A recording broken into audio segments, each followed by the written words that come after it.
This one is just a hodgepodge of memories of the 30s.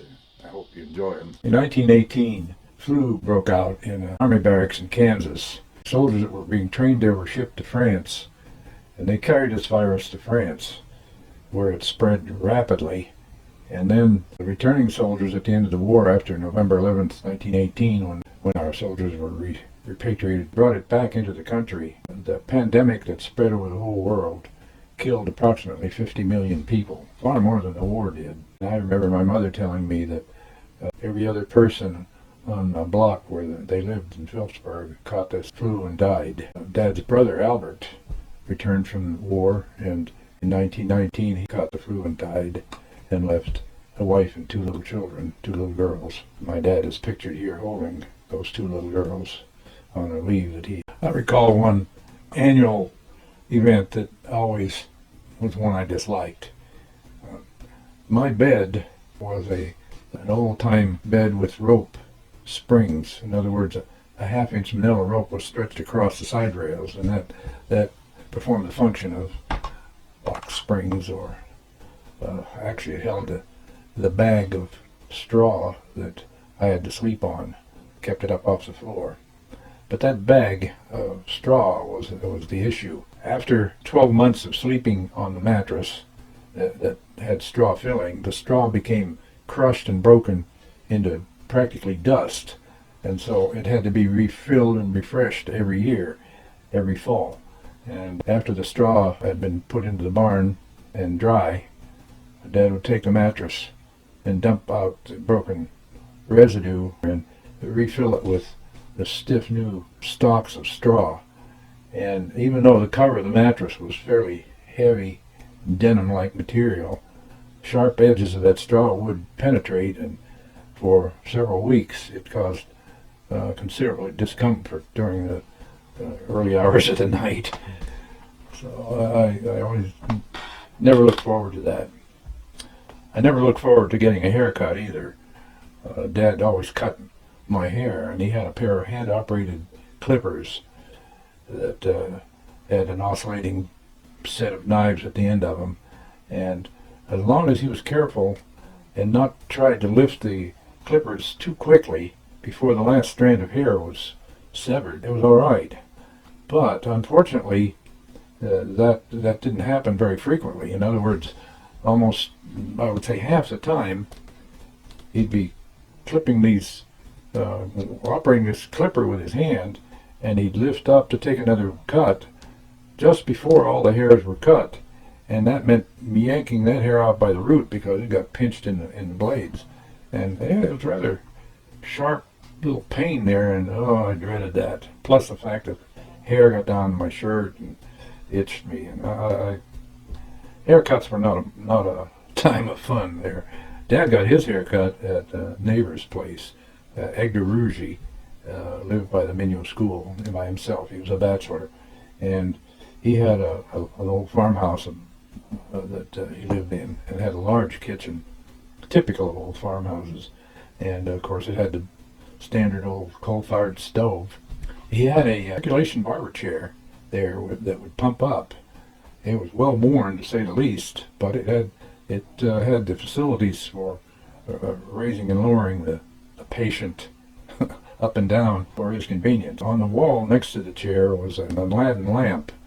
We didn't have Aladdin lamps at home. We had a regular kerosene lamp that didn't give very much illumination. It was a dull yellow, dim glow. It worked, and you could find your way with it, but it was not bright at all. Whereas the Aladdin lamp worked similar, well, same principle as the Coleman lanterns work today. It had a mantle in it that would glow white hot, and it provided a pretty decent light. So, and he had one of those hanging on the wall right near where he operated on his customers. And every once in a while, Dad and I would go over there. I never got a haircut there because it cost a quarter, but Dad did. And so we go over there and spend the evening in Edgar's kitchen. I remember he had a large crock behind his stove, and he kept a perpetual batch of pancake batter back there. I'm not sure whether it was sourdough or not. It may have been.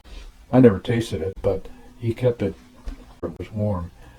He had a garage across the road from his house. It was a large garage. It formerly was a business where he worked on cars during the teens and 20s while he was still younger. And it had space for 4 or 5 cars and a large area for other kinds of work that he did, and had windows around it. That's where I overhauled my 31 Chrysler, since it had a pot-bellied stove in there. And although the roof had a large hole in it and the snow would come in, at least it had a place to make a fire and keep reasonably thawed out. One time, while school was open, and there were 2 brothers. Their name was English.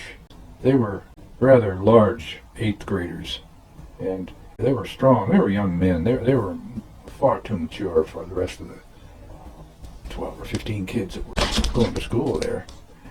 And so they could throw rocks quite a distance. They were throwing rocks on top of his garage roof. And it was a fair distance, a couple 100 feet at least. And one of the rocks went through the window. And Edgar happened to be in the garage at the time that happened.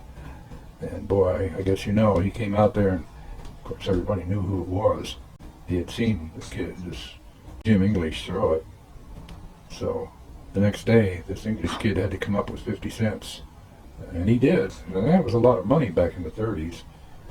But he gave Edgar 50 cents for that broken glass.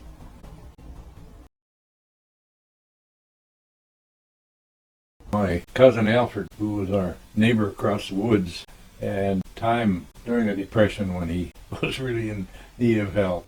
I remember it was a warm spring day, but it was pouring rain. There was a knock on the front door, and Alfred was standing there, soaking wet. And of course, Mom had him come in, and he told us that he was stuck on the road to Frenchville from our house. That his car had been plowing through the mud and had broken a rear axle, and it was stalled right in the middle of the road. Now this was a dirt road, mud, or yellow clay in those days. It was slippery and greasy, more or less. The car that Alfred had was a 1927 Chevy. Those cars were notorious for breaking rear axles. His had broken axles before and would again, but this time it broke in a very inconvenient place. And you got to remember too that in those days there weren't any telephones, and the use of a tow truck or AAA or anything, it didn't exist. Alfred had to depend on a neighbor to get him out of his situation. But the thing that was agitating him was the fact that the road was blocked, and no one could pass on either side because the ruts were in the middle of the road, and the road was probably 15 or 20 feet wide, so the chances of getting around him between the banks on each side of the road and through the ditch that was full of water it just wasn't going to happen. So he was anxious to get this car out of the way of any potential traffic, which wouldn't have amounted to more than at the most 1 car sometime during that day, but nevertheless, he was concerned about it, and legitimately so. So his request to Mom was that they get the baby Grand's Chevy started and use it to pull him home. Now the baby Grand was parked in the barn, and it had no top on it, as it was a touring car, and the cloth top by 1935 was long rotted away. So this was an open car, and he was proposing that we take it about a mile and a half where he had broken down.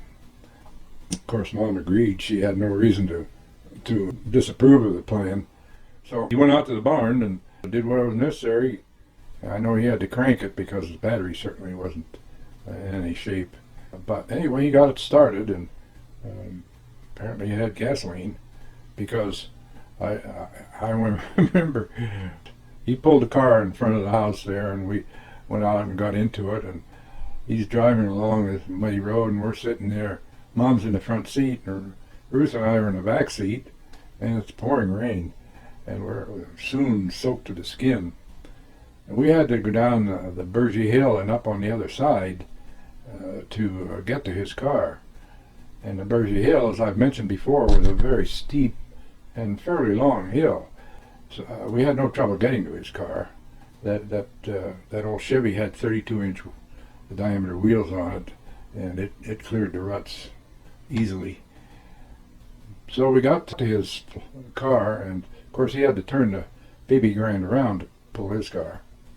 And that involved a lot of machinations and difficulty turning that car within the width of that narrow road. But he got it turned and chain hooked to the bumpers. Mom couldn't drive. The only thing she could do was hold the steering wheel of the old Chevy so it would follow the baby grand as we pulled it along. And this was not something that she was very keen about doing. She was not an adventurous type in that sense. But she got in, and Ruth and I got in Alfred's car too with her. And Alfred's up in the front sitting on the driver's seat of the baby grand. So he started out with it, and we were chugging along at 1 or 2 miles an hour, and Mom was sitting there, considerable fright, because this is the first time she'd ever been behind the steering wheel, as far as I know, and I was very willing to be pretty positive about that. However, we made it to the Bergy Hill without any unusual difficulty, and we started up that steep hill. We got about halfway up, and the old baby grand started to lose traction. The rooster tails of mud that flew off those rear wheels and splattered the windshield of the Chevy, so Mom couldn't see anything out of it. It just covered the whole car with mud. And of course mud flew up in the air and covered Alfred too. And he kept chugging along. He could barely see out the windshield of the old baby grand too. But we spun and churned and fussed and fumed and finally got to the top of the hill. And Alfred was just covered with mud and soaking wet. It was terrible. And I remember he stopped there. It leveled out at the top of the hill. And he stopped there in the flat spot. And he got out of the baby grand. He went over to the ditch and he washed his hands in the muddy water of the ditch to get some of the mud off of his hands anyway. So we eventually got home. We had to go past our house and then on up another hill and around a couple left turns and down back to his house. His house was about a mile directly across the fields, but around by the road was probably twice that far. We finally arrived. I really have no idea how long it took, but in considering what was going on, it probably took an hour, probably more. But anyway, we got to his house and he unhooked the baby grand and drove us back, and then he walked across the fields to his house. I was only probably 5 or 6 years old then, so I don't remember how dirty and muddy we were, but we were certainly a mess, all of us. The old baby grand did its job. In the days of the Depression and during the war too, the church at Cooper, which was about 10 miles away, and the church at Trenchville, Catholics both, held annual picnics. The Cooper picnic was on Labor Day, traditionally, and the Frenchville picnic was a month or so before that in August. And those picnics are still continuing today with, I think, about 150 or 60 annual picnics at Frenchville. But anyway, those two events were the highlights of the summer as far as we were concerned, Alfred's kids and me, and well, generally, those were two outstanding amusement times during the summer. Otherwise, there wasn't anything that went on around there in terms of group gatherings or that type of thing. So we all look forward to both those picnics. And I remember this one Labor Day, and I know that it must have been after 1937 because we had the 36 Plymouth then. Of course, we all left around 1 o'clock in the afternoon to go over there. So in order to get there too, we had to go around by past Alfred's house, and take the road toward Cooper. So as we're coming down the gradient toward Alfred's house, past Alfred's house, we all looked to see if Alfred and his family had gone. As we passed the end of his driveway, we saw the whole car in the driveway, and everybody standing around, the kids all crying, and big disaster. So of course Dad stopped, and we found out that the old Chevy had broken an axle. It was backing out of the driveway, and of course there was no spare part readily available. We had to go to a junkyard somewhere and find one. That meant that there was no Cooper picnic for Alfred's kids. A major disaster for them. One time we had an old mongrel dog that roamed on the farm, as all our dogs and animals did. I was standing on the porch one day and I could see him down by the spring, and he had his head in the water and he was trying to drink, but he seemed to be in difficulty. So I went down to see what was going on, and I saw that he had a number of quills in his mouth, and several of them came all the way through his nostrils. In other words, it punctured through his nose, tongue, and lower jaw. And he couldn't even move his lower jaw. It was locked in position there.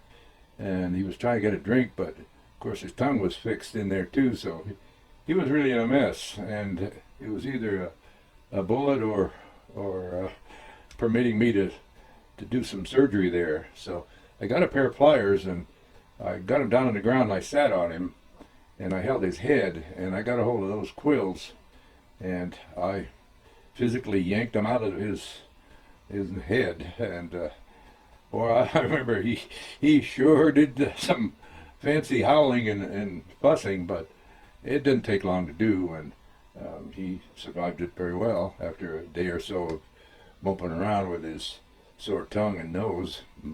During construction of the rural electric line in 1939, I watched with very avid attention to the men who set the poles in the holes that they had dug and climbed up the poles and attached the two wires to the top of the pole.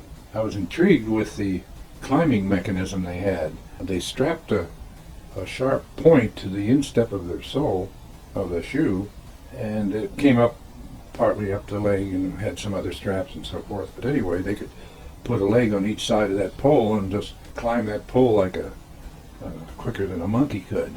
And so I decided to make a pair of those things, and I found pieces of old iron and stuff around the farm there. We had a junk pile, and there was always something in there that could be used.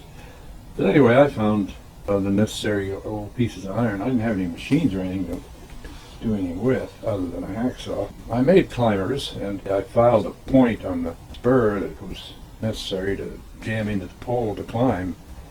And boy, I climbed up the electric light pole like a monkey, and boy, my mother saw me doing that, and she just had a fit. She was afraid I was going to go up to the wires and get electrocuted, and I might have. I'm crazy enough to do it. She forbade me to climb any more poles, and Dad told me too. He said, that's the end of that. So I had to knuckle under, at least in public. But I took them out in the woods, and I climbed trees and stuff with them. They worked pretty good.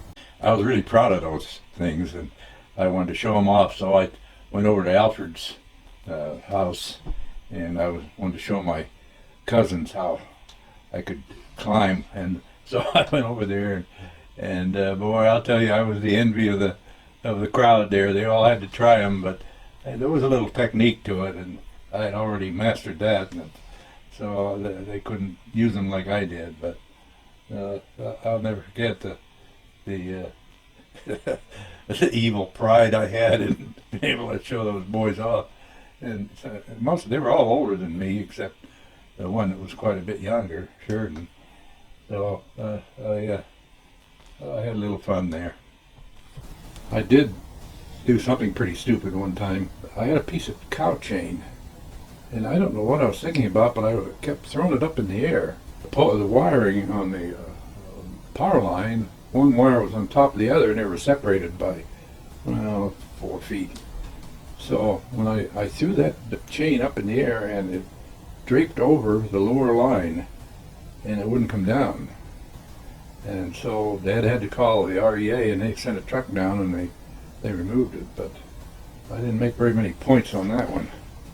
I don't know why I was throwing that chain like that, but I didn't have much to do.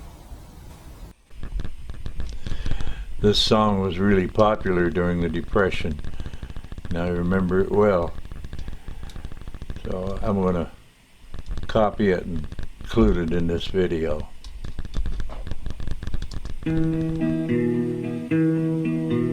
spending my nights in the flophouse. I'm spending my days on the street. I'm looking for work and I find none. I wish I had something to eat. Soup, soup, they give me a bowl of soup. Soup, soup, they give me a bowl of soup. I spent 20 years in a factory. I did everything I was told. They said I was faithful and loyal. Now even before I am old, it's soup, soup, they give me a bowl of soup. Soup, soup, they give me a bowl of soup. I saved $15 with my banker to buy me a car and a yacht. I went down to draw out my money, and this was the answer I got. Soup, soup, they give me a bowl of soup. Soup, soup, they give me a bowl of soup. Oh, soup, soup, they give me a bowl of soup. Soup, soup, they give me a bowl of soup. Apparently. One time my sister and I found a bucket of old gray paint. I don't know why Dad had it, because nothing was ever painted around there. The house had never been painted or much of anything else. But nevertheless, this old bucket was under some other stuff, and Ruth and I found it, and it was extremely viscous, but it was still viscous enough to spread with a stick or something like that. So we decided to paint some chickens. So I caught some chickens, and Ruth and I took that gray paint and we painted poor old chickens. We painted 2 or 3 of them, I guess, but boy, they rolled around in the dust right away, and they sure were dismal looking animals. One of my jobs was to kill a chicken for Sunday meal. We always had meat on Sundays. Most of the time during the week we didn't have meat at a meal. Periodically we would, but not as a regular basis. But Sundays was always either chicken or venison or a piece of roast beef, if later on, not during the Depression years, because Mom would have had to buy that, and that wasn't going to work. But we always had chickens and pigs, and of course, periodically we killed a deer and had venison. But generally, the chicken was the victim for our Sunday meal. In the early days, I'd run and catch one, and I didn't have any particular selection. I learned to hold its wings and legs together in my left hand and lay its head on the chopping block with the other, and take the double-bitted axe and cut its head off. And I'd hang on to the chicken too, because I let one of them got away from me one time, and it flapped around on the ground before it stopped. It had bruised itself. That didn't go over very well. So I learned to hang on to the chicken. When all the nervous energy had dissipated, it was bled out, I'd take it up to the house, and Mom would dip it in hot water and pull the feathers off. And then she'd take a piece of newspaper and light it with a match, and then hold the chicken and let the flames burn off the little pin feathers. It's like hair almost on the skin. And then, of course, she did all the butchering. I didn't do any of that. But then later, when I started using the 22, maybe when I was 8 or so, 7, I started taking the 22 and going out hunting or whatever. But then I started using it to shoot the chickens. So I had that was more of a nuisance really than catching them. But I'd rather shoot than chop. So I'd lay along the barnyard fence with the gun on one of the slats, resting there, and I'd watch. And when I saw a chicken that was out of line with the rest of them, where the bullet wouldn't hit, that went through it, it wouldn't hit another one. So I'd aim for the head. And that's the way I killed a lot like that. I had an experience with that 22 though that really was pretty dangerous. Dad was in a CC camp, so it must have been, I think it was probably in the spring or fall of 1937. So I'd been 8 years old then. But I was out wandering around with 22, shooting whatever. I didn't shoot very much. I didn't waste the shells because they were expensive. I don't think they were a penny a piece, but it didn't take long to go through 10 or 15 22 rounds. And then it started to get into big bucks. So I was out the barn one morning, mid-morning kind of thing, just wandering around. I'd cleaned the stables, and I was pretty well caught up with my chores. And we had blocks of rock salt that Dad bought from Morton's Salt Company. And the blocks were about 18 inches long and maybe a foot square. They were really heavy, and the salt was extremely dense. It was packed with pressure into this block. The cows loved it. There were minerals also in the block, so they received whatever minerals that cows need. Well, this square block had these sides, flat sides, and the cows would lick that side of that block with its tongue. And a cow had a rough, large tongue. That, coupled with the saliva, would melt a tiny little bit of salt off each time they licked it. These blocks of salt lasted for months, so they didn't get very much at a time. But over a period of time, they would lick a smooth hemisphere, I would say 4 or 5 inches in diameter, into the side of this block.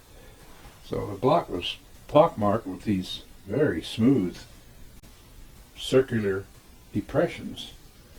And we had a young heifer, and we kept her in a stable for some reason.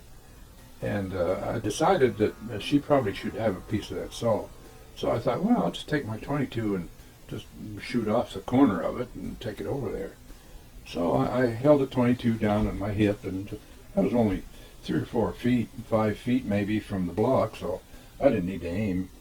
No, I fired, and the block didn't do anything.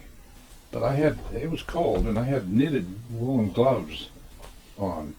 I felt something in my wrist, kind of a tingle or something, and I noticed that my glove suddenly had a hole in it. So I took the glove off, and the top of my left wrist bone was bluish. The skin was smashed against the bone, and the bullet, I deducted, and I realized then that what had happened, and that was that the bullet had hit the top edge of one of these hemispheres and made a 180-degree turn, and came back and hit my wrist and went between my wrist and my left side of my body. And as it passed through, it cut the knitted section of my glove and just whacked the top of that bone enough to crush the skin and stuff, but it wasn't even bleeding, but it was just a weird looking color. And I verified that when I went over to the block of salt, and I could see a black streak on the salt, completely went the whole way around and back through. And that really taught me a lesson. I'll never forget that. And the thing too was that bullet had gone through my chest. I could have been in serious trouble. I mean, going through my wrist, I could put a tourniquet on it or something, whatever. But going through my body would have been, and maybe hit my lung, would have been a little bit of a problem, because Mom and I and Ruth were the only ones there at the farm, and we had no telephone, and of course no car, no communication. and no neighbors in sight within at least a half a mile. More than that, actually. I don't know what Mom would have done if I'd have taken a hard hit there. One of the things I remember when I was a little kid in the early 30s, actually, in 1925, cave exploration down here in Kentucky around Mammoth Cave, which is just 50 miles south of where I'm at now, was a great tourist attraction. And of course, during the 20s, people were working in prior Depression days, so there were cars and people traveled a lot more than off the beaten paths. So Mammoth Cave was a pretty good attraction, and the locals down there knew that there were caves everywhere in that part of the region. So there was a lot of exploration by people that lived there. And in 1925, there was a man by the name of Floyd Collins who was a young man, and he was adventurous, and he explored caves as a hobby. And in January, he was out exploring, and he found this cave called Sand Cave, and he went into it, and it's a large cave, and it's a tourist attraction today. But he went in there, and he squeezed through some pretty tight holes and discovered these large rooms, immense caverns in there. But the access to them was through a really tiny spot where he could just squeeze his body. He had to keep his arms down to his sides and force his way through the hole with his feet. And on this day, on January 25th, 1925, he decided he'd better go back home because his kerosene lantern was threatening to go out. So coming back through that really tight spot, and there were a number of them, but this was the worst one, a rock fell from above and landed on his legs, and the loose dirt that rock brought down partially buried him, lower part of his body, just as he was getting through that really tight place. So he lay there on his stomach, trapped with his arms to his sides and his feet buried, and he was unable to dislodge the rock. And reports say that the rock weighed 13 pounds, and some say it weighed 26 pounds. That was down on his ankle and his lower feet, but it doesn't matter. It was too much that he couldn't dislodge it from the place it was in. It was wedged between the sides of the hole. So he was trapped there, and so when he didn't return that day, the next morning they sent out a search party, and they found his jacket at the entrance to the cave, so they knew where he was at. And they went down and they found him there, but they couldn't dislodge him either. They couldn't reach the rock. It was on the other side, and they couldn't pull him out. He was too tightly wedged in the opening. So they tried different things. They tried to put a rope around his chest and tried to pull him out, but they couldn't do it. So the days went on, and they were getting desperate, and word spread of Floyd Collins's entombment, and it spread all over the world over the next 3 or 4 days, and thousands of people drove down there, and there was a lot of arguing about how to get him out, and there was no leadership, but there was a lot of animosity and infighting among people who were looking for fame and glory to save Floyd Collins. Well, after 4 or 5 days, they were unable to continue bringing him food and water because there were other cave-ins being threatened. In fact, one man almost got trapped himself from falling debris, so they couldn't go back down to give him any sustenance, or nobody was willing to take the risk. But it was rather a long way back into the hole where he was trapped, and of course it's dark and wet, and it was raining and 20 degrees and snowing, and the weather was terrible. It was wet inside the cave, and anyway, they finally organized and got a crew together of 70 men and started digging a vertical shaft down to where he was trapped. they couldn't agree on where to begin the digging, and they lost almost a whole day on that issue. But in any case, digging down through that was very treacherous and dangerous. It was mucky and difficult to evacuate, and of course the rain kept everything wet and muddy, and of course rock layers and so forth they had to penetrate. But anyway, after 7 or 8 days, they got down 55 feet, and on the 17th day they arrived at where he was trapped, but he was already dead. He had been dead about 24 hours apparently before they reached him. So he starved to death actually, and well, probably a lack of water too. But the story of his death and that the story of his entombment and death spread over the world. And you know, this happened 5 years before I was born. But even as a young kid, I remember the conversations that neighbors or somebody had, because I've never forgotten it. I guess the horror of it, the thoughts of being trapped and entombed, and then eventually being lost. If you let that prey on your imagination, you can somewhat appreciate the nightmare that he went through before he died. The story of his death in that pitch black, cold and wet and hopelessly trapped. I remember one summer day, it was probably in June, maybe 1934 or so. I was in our front yard and I was walking towards the barn, and I had to cross the road to get there. And as I approached the road, I saw all our chickens in the road, and we probably had 30 or 40 chickens or so, and they all free-ranged all the time. And so at this time they were, for some reason, pretty well flocked together there in the road.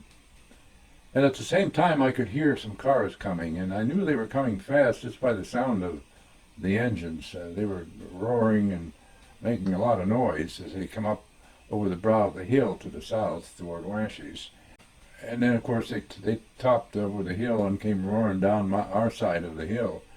And they were going fast. I have no idea what speed they were going, but they could have been going as much as 40 or 45 miles an hour, way faster than any other traffic that I'd ever seen traveling on that road. The roads were not that smooth and had ruts and rough spots, and so you traveled accordingly. But in this case, there was a need for great urgency for some reason. But anyway, as they approached, I knew that there would be Custer's last stand there and with our chickens.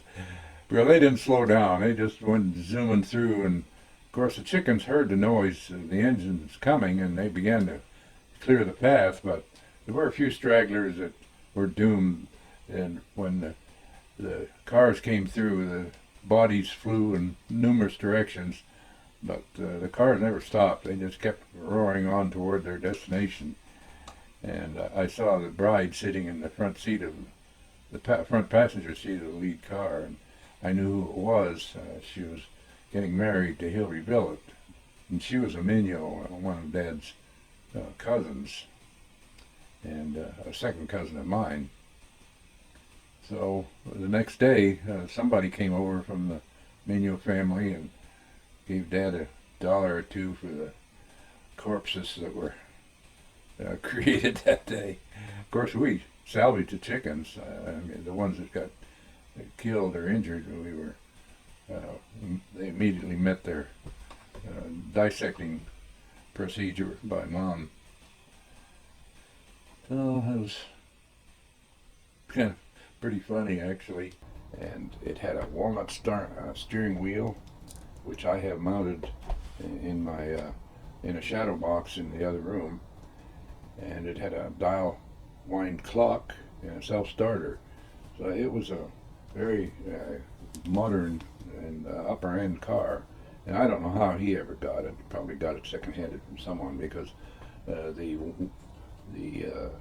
brochure that came with that car warned of against speeds above 35 miles an hour. So it had a tremendous torque. It was more like a tractor than a car because in low gear it pulled the plow without any difficulty. They began their trip on, as I said, on November 11th in a snowstorm from Driftwood. And I have composed a scenario that, from what Lawrence has told me, and which I recorded on tape during an interview during the latter part of his life, which ended in 1992. But I've excerpted pertinent information from each stop that they made, and I put it on a map, which I'll show you here.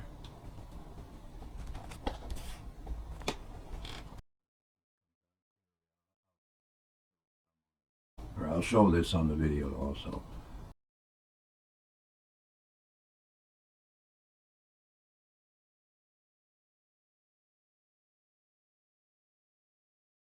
But I'd like to just read the notations that I made from our conversation. On November 11th, 1926, departed Driftwood with 7 kids in our 1921 baby Grand Touring car. No heater or side curtains. First night, stayed at a farmhouse in York Haven, 22 miles south of Harrisburg. It was a cold night, and I'm going to add to that Lawrence told me that it got dark and there was snow on the ground and they didn't have a place to stay. And they stopped at this farmhouse. It was already dark, and they asked if they could stay in the barn, sleep in the barn. A couple that lived there took pity on them and brought them in the house and prepared a meal, and they all slept in the house that night. And they refused any money for it. They did it out of their own generosity. But can you imagine taking a carload of 9 people and putting them up for the night in today's civilization? But anyway, the second night they stayed 11 miles south of Baltimore. They had a little accident in Baltimore, bent one of the fenders. I guess Uncle Lawrence may have gone through a stoplight or a stop sign, but in any case, it wasn't disastrous. We went to Mass at Laurel, Maryland. I don't know why they went to Mass on Saturday, but nevertheless they did. And they had a puncture in the afternoon. The puncture was involved having to remove the tire and the clincher rim from the wheel. It was an involved process to get the clincher rim off and patch the tube and pump it back up, put it back together and pump it back up, and by hand, of course. But nevertheless, that was part of the motoring in those days, and I've done it myself, so I'm familiar with what they did there. The third night was Sunday, and they stayed at Fredericksburg, Maryland. They stayed in a cottage there because it was too cold to camp out. And the fourth and fifth night stayed in a cottage at Petersburg. They had 2 punctures and a blowout, and it was raining all day, and it was cold, so they stayed in a cottage. Driving in the rain with that car would be like standing outside without an umbrella, because without side curtains, the rain and wind would blow in on the passengers, and it would be a pretty miserable trip for the babies. The fourth, fifth night, they stayed at a cottage. Oh, I did mention he also said that Bess did the wash, and it was very cold. The sixth night, they stayed in Durham, North Carolina, and it was cold, and they needed a cottage again because of the babies. The seventh night, they stayed in Charlotte, North Carolina. They needed a detour at High Point, and they missed the road and went 20 miles too far to Winston-Salem. They needed a cottage again because of the cold weather. I don't know what they paid for these cottages, but it probably wasn't $1. I've stayed in cottages myself, or young, traveling, and $1 or $2 was the standard rate then. The eighth night they stayed in Augusta, Georgia. He says the campsites were too far apart. Got there late. I had to pitch a tent, and it was awfully cold, too. There weren't any cottages there, apparently. Bess cooked all our meals on the trip, and they had to ford many swamps and rivers because the roads were only paved in the cities. The ninth night they spent in Alma, Georgia, which is between Savannah and Jacksonville. And here an interesting event happened. The front main bearing on the crankshaft of that old car melted. The engine made too much noise. It would have torn apart without that bearing. So parts were unavailable in those days, especially for sort of a specialty car like the Baby Grand, because the volume on that car was very low. So in order to continue their trip, he removed the oil pan and the main bearing, the remaining parts of it, and took a piece of his leather belt and replaced the bearing, the babbitt in the bearing housing, with this leather from his belt. And he soaked it with oil first before he put it in there, and he put it all back together and put the oil in it and continued with their trip. And he told me that it was a while before he could find a part for that car. So he drove it with that leather bearing in it, and apparently obviously it served a purpose and got him all the way to Orlando and beyond that after their arrival. On the 10th night they spent at Paltaca, Florida, which is north of Orlando. They arrived in Orlando Monday, November 22nd, 1926. They had a problem, though, before they arrived. On the 11th night, they were home at Winter Park at 3:30 in the afternoon, but he told me that just as they left Paltaca, the car balked at a filling station and delayed arrival. For some reason it wouldn't start, and he didn't know why. Apparently got some mechanical help to get it started. So they arrived in the afternoon of November 22nd. They traveled 1,100 miles, and they used 97 gallons of gasoline that cost between 20 and 28 cents a gallon. They used 6 gallons of oil, equal to about a quart every 45 miles. They stayed in Orlando for a time that I was not able to determine. I think Bess and the children stayed there for several years. Uncle Lawrence tried to find a job as a telegraph operator on the railroads around that area, and he did manage to find a few relief jobs, which meant that he worked when nobody else was available, which was not enough to support his family. So after about a month, he returned to Driftwood to his regular job, and the family was separated for, as I said, I believe probably about 4 years. I think that the trigger that caused them to move back to Driftwood was the fact that the Depression and the stock market crash created a financial situation with Uncle Lawrence. And of course he was laid off too, but not nearly as much as Dad. The Pennsylvania Railroad apparently had a better circumstance for Uncle Lawrence than the New York Central did for my father. But I know that they were living in Driftwood in my early years of remembrance in our visits over there.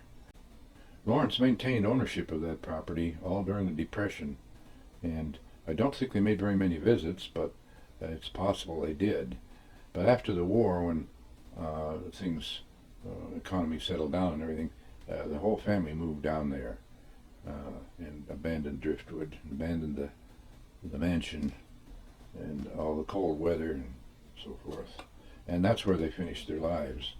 And their children and great-grandchildren and whatever are scattered about the state and elsewhere too, like mine are.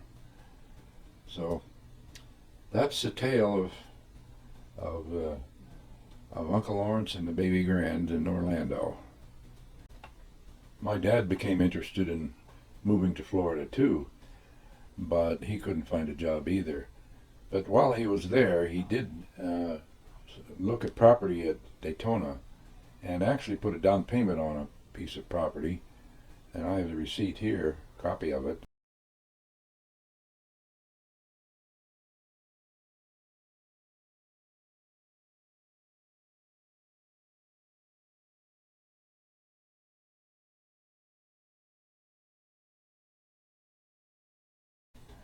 But after he returned to Pennsylvania, he decided not to do it and canceled his deposit, and I think he got it back. And in retrospect, with the impending financial disaster that was facing him and the country, it was probably a good move. Although it'd be interesting to know what the value of that property would be today, because I know they sold the old Model T. There's some interesting letters between Lawrence and Dad about the old Model T. They left it there for a gas station owner to sell for them, and apparently he did. I guess he got $20 for it. It's interesting to note that today that property is surrounded by apartment buildings and so forth, and actually it's landlocked in its position and legally inaccessible, because the road that was leading to that property was grandfathered in, but the new regulations for streets and so forth now impinge upon buildings that have been built on this technically legal right-of-way, and the property cannot be sold because of the lack of access unless the construction that impinges was cleared away. This property cannot be sold. It's like a prehistoric island in the midst of the 21st century. Children have built houses and moved trailers onto the property, so it's considerably changed from what it was in 1926.